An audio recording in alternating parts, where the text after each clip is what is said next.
Hello and welcome to Gardening at 58 North. So in this video I'm going to be doing an update on these tomato plants here, which are from a previous video which I did how to grow tomatoes from seed on a windowsill. So in this video it's basically the next stage where we planted them onto the final pots. These tomatoes were sown as seeds about 6 weeks ago. They're now ready to be planted onto their final pot size. So when it comes to tomato plants, it depends how leggy they are, but you might want to repot them more than once. The reason for that is every time you repot them, you want to repot them a little bit deeper and bury the stem. When you bury the stem, it encourages roots to grow up the sides. And with these ones, I haven't repotted them yet, but I did earth them up slightly. I did add some more soil to the pot to make sure there was a bit more compost up the sides of the stem. So you can see in this one here, you've got some roots coming out the stem there. That's because I earthed it up about 1 or 2 centimeters, and that's encouraged some new roots to grow. So every time you repot them, you want to pot them a little as deep as you can, basically. Even if it means removing some of the lower stems or the lower leaves, put them in deeper in the soil. That will sort out any leggy problems. So if it's a very leggy plant, you might want to repot it 1 or 2 times before you get to the final pot. Whereas these ones have actually been quite nice and bushy. And because they are a bushed variety of tomato, I don't want to cut any of the side stems off, so I'm leaving the side stems, so I won't be planting these really deep.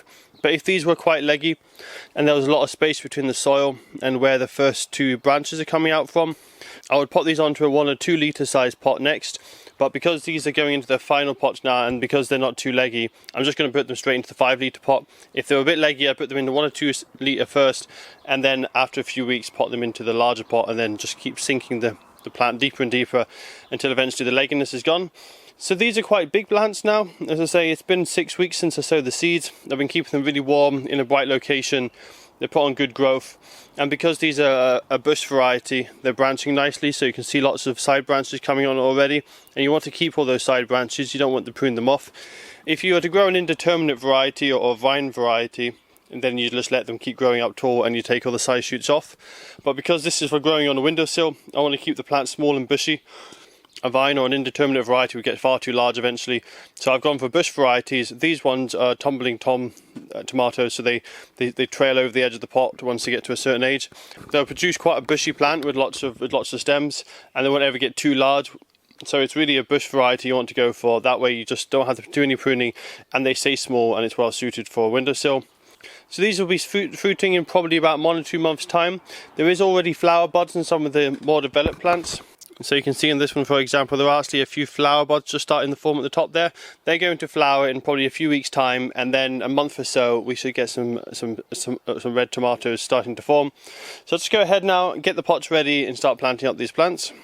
So I've not actually fed any of my plants yet, but the reason for that is I've been using a really rich compost so far. If your compost isn't very rich, or if you're noticing any of the lower leaves are starting to go yellow in any way, then you'll want to give it some feed as well. A multi-purpose feed at this point will be absolutely fine, something with a good balance of nutrients.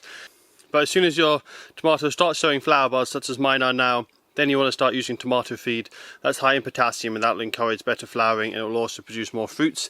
If you give them too much nitrogen when they're in the flowering stage, you're going to end up with lots of large leaves and less flowers.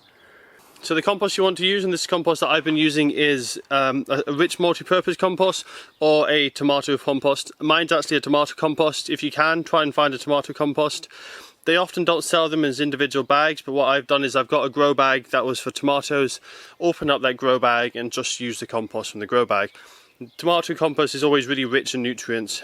It should feed the plants at least for the first few weeks of their life until they start flowering and setting fruit.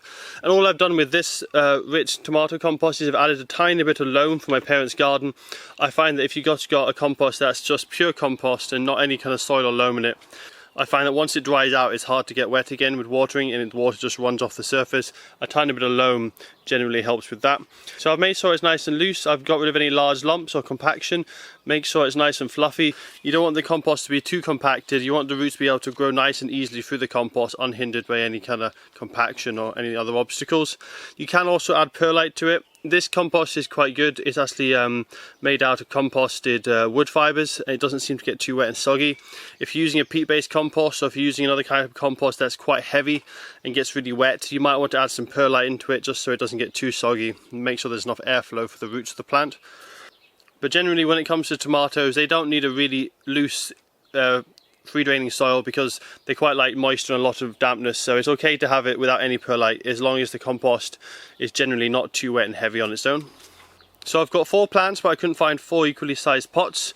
I found these ones though, which are 5 litre in size, and 5 litres is a pretty good size for the final plant. But I did also find the 7.5 litre pot, which is about a third larger. So I'll put 3 of them in here, 1 of them in that. I'm also going to, once they're a bit more established, I'm going to drill holes in the side of these pots, use some string, and I'm going to grow them as hanging baskets. The reason for that is the variety I've chosen is a trailing variety, and so it's going to trail right down the edge, and it might actually trail lower than the side of the pot. So when it's a hanging basket, it'll trail right down and I'll have more space for it to grow.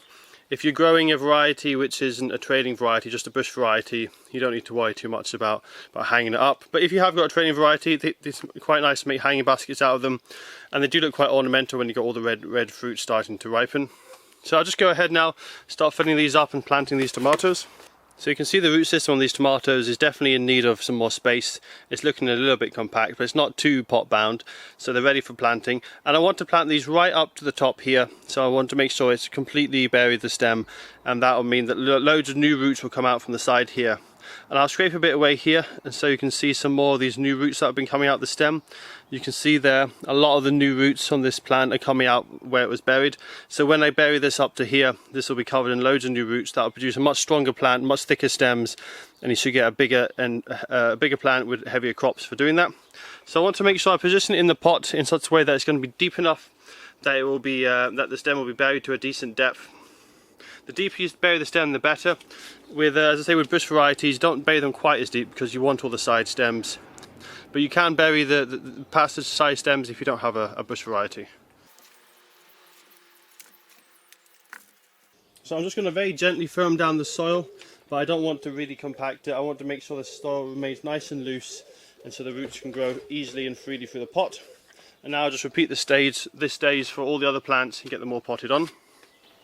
So that's my 4 tomatoes now planted up in the final pots. So when it comes to looking after them now, it's very much similar to earlier in their life. You don't need it quite as warm. When you were getting them germinated, you want it really, really warm to get a fast germination. These will be fine anywhere between 20 and 30 degrees now. And if anything, if it's really hot during the night or if it's really hot during the day, but particularly at night is the most sensitive time for them, it can be too hot for the flowers to fully pollinate and to set. But generally you want to keep it between the 20 and 30 range. Most households in the world have a temperature around 20 to 30, so that's absolutely fine. And keep it on a really sunny location if you can. If you have warm weather outside, if it's warm during the day, be careful. Try not to put it outside if it's below 10 degrees at night. They really have to stay above 10 degrees as a minimum. As long as the daytime temperatures are warmer, 10 degrees at night is okay. But if you are putting them outside, make sure it's 20 to 30 degrees during the day, and it's definitely not below 10 at night. Make sure they're well fed as well, so once the flower buds start showing, give them tomato feed. If they are looking a bit weak, you can give them a general feed before the flowers appear. But generally, if you're using tomato compost or a rich multi-purpose compost, there should be so much feed in that compost that it's not really necessary to give them extra feed, and they should just grow quite well themselves.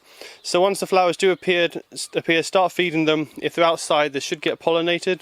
But if they're indoors, they might not. So what you need to do is just tap on the flowers as soon as they open with your finger. Just do that every day. Fortunately for tomatoes, they're self-pollinating. So individual plants will pollinate themselves. They don't need a separate plant to get pollinated. But often the pollen doesn't get shaken from the male part of the flower to the female part of the flower. So sometimes you just need to give the flower a little shake, and that'll make sure the pollen moves to the right part of the flower and you get pollination. So I'll give you guys an update of these plants later on in the summer when I'm hopefully harvesting. I might talk a bit more about pollination then. But generally just keep them well fed, really warm, lots of sunshine. They should put on some really strong growth, especially if you're growing them over summer.